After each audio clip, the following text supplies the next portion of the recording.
every truck that I came with the customer, every part that we put inside is part of their lives because that's what they're gonna do for a living. So I had to create something, make functional, practical, in that way they can get attention inside, outside from the customer, get a lot of traffic and sales. I'm originally from Ecuador, from South America. That's why I got the name, let people know where I come from and do something for the Latino people. At least every month with 4 or 5 trucks. Usually something like this take about like a month and a half, 2 months.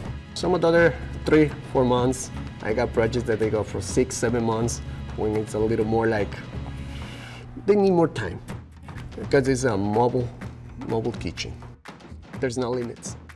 I wanted something that people say, wow.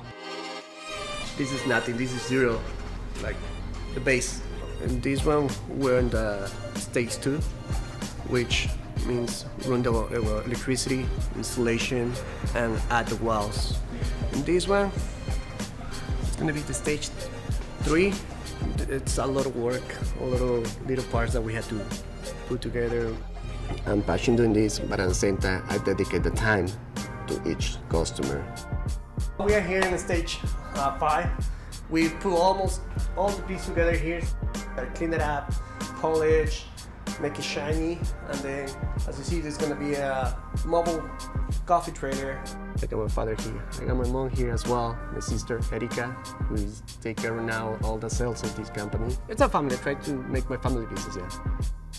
Yo me siento bien, me siento feliz por la oportunidad de haber crecido como una persona inmigrante, una persona que viene de otro país y haber llegado a donde estamos, pues es una felicidad. Oh, I feel so happy, so thankful, thank God. To be made in Ontario means new opportunity to grow my business, chance to make more food trucks for the people, working hard people. South America Food Truck está orgulloso de haber crecido en Ontario.